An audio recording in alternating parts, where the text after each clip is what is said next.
Kung walang Jesus na namatay sa krus, wala tayong kaligtasan. Kung hindi si Jesus Christ na buhay na magmuli, ibig sabihin ho, yung claim niya na siya'y anak ng Diyos at siyang Mesyas ay hindi ho valid. Pero dahil nabuhay si Jesus Christ na magmuli, valid ang kanyang pagkiklaim. Sabi ni Jesus Christ, ako ang anak ng Diyos, ako ang Mesyas, at pinatunayan niyo ng Panginoon nung muli siyang nabuhay. Kapatid, marami nagkiklaim sa sanlibutan na sila ang Mesyas.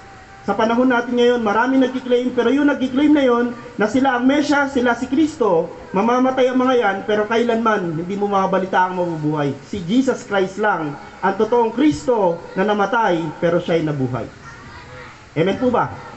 Sa Christianity, sa ating mga Kristiyano, nauuna muna ang paniniwala bago ang himala. Amen po ba? Pastor, maniniwala lang ako sa Diyos mo, sa Panginoon mo, kapag ako ay nakaranas ng himala. Mali!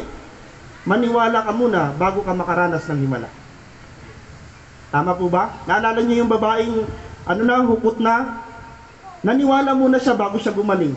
Paglapit pa lang niya kay Jesus Christ, papalapit pa lang siya, pag-touch pa lang niya, anong puwersa nung laylayan ng damit? Wala naman. Sabi ng iba, yung laylayan ni Jesus Christ, napaka-powerful. Sabi ni Jesus, hindi. Ang powerful doon, yung faith ng babae. Kaya dumaloy ang kapangyarihan galing sa Diyos dahil may pananampalataya na tinugon yung kanyang kapangyarihan. Gusto mo bang maranasan ang kapangyarihan ng Diyos? Kapatid, ikaw ang susi. Paano? Pananampalataya. Lord, gusto kong maranasan ang himala sa buhay ko. Kapatid, maniwala ka. Huwag niyo ipundasyon ang inyong mga pananampalataya, ang pagsisimba niyo sa tao. Huwag.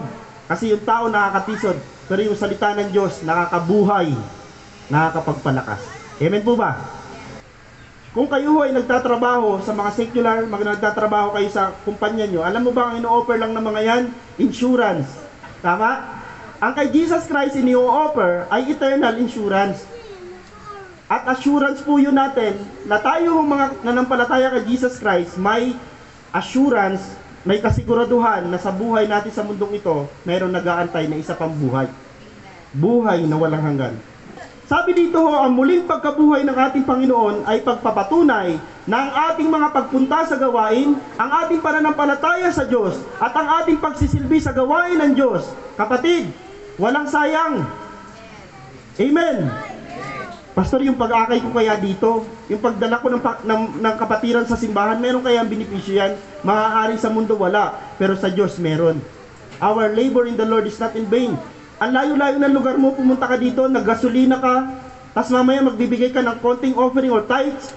Pastor, puro sakripisyo to Pero alam niyo ba yung sakripisyo ninyo na yan, walang sayang dahil kay Jesus. Our labor in the Lord is not in vain kasi nabuhay si Jesus. Sabi ko sa inyo, kung hindi nabuhay si Jesus Christ, sayang ang lahat ng ito. Hindi ako magpapastor at walang itatayong simbahan kung wala lang din namang sense yung pagkamatay ni Jesus. Kaya lang meron. At meron yung eternal security. Pag dumating ang panahon na kayo napagpala, huwag nyo kakalimutan, si Lord ang nagpala sa inyo, hindi kayo. Amen po? Para ang balik ng ating, para pagharap natin sa Panginoon, hindi tayo maangas. Ang lagi nating trato sa Panginoon, Lord, ikaw ang provider, ako ay channel, ako ay vessel lamang. Dinaanan ka lang ng Panginoon ng pagpapala na yan, at kung ano yung dati mong attitude na humble, humble lang. Huwag naman humble. Maniwala ho kayo, yung mga nagtutuloy-tuloy sa Panginoon na walang sawa, although may mga time na pagod ka na, pero tuloy-tuloy ka pa rin, your labor is not in vain, walang sayang sa Diyos. Amen po? At pag dumating yung mga bagay na yon, ikaw mismo magpapatotoo, tama yung sinabi ng salita ng Diyos, walang nasasayang na sakripisyo para kay Kristo. Pwede ba natin palapakan si Lord sa bagay na yan? Walang nasasayang. Ang Kristyanismo, yung word na Kristyanismo o Christianity, tandaan nyo ho, ang nagtatag niya si Jesus. Hindi Santo Papa, hindi Pastor, hindi Pari. Ang nagtatag ng Kristyanismo ay si Jesus mismo. Si Jesus mismo. Ang Kristyanismo ay may tagapagtatag o founder na nagtagumpay sa kamatayan at nangangako na ang kanyang mga tagasunod ay makagagawa rin ito. Yung founder natin ho ay nagtagumpay sa kamatayan dahil namatay siya pero muli siyang nabuhay at gagawin yun ng Panginoon sa atin. Yun ang founder natin. Si Jesus ang founder natin. Kung tinutodo mo ang paglilingkod sa ministry na pinagkatiwala sa iyo ng Panginoon, tinutodo mo ang paglilingkod sa gawain ng Panginoon, kapatid, may crown. Sa langit po ay may awarding. At sa langit may reward. Pastor, ayoko ng reward. Hindi ko habol ang reward. Hindi ho. Dapat ho, isa din sa ginugol natin, magkaroon ng reward. Kaya maraming mga Kristiyano ho, ayaw maglingkod sa Panginoon. Gusto lang nila magsimba na magsimba. Umattend sa simbahan dahil ang kanila lang, okay lang ako maligtas. Hindi po. Dapat ang isa mo pang aim sa buhay, magkaroon ka ng reward sa langit. Sa langit may reward.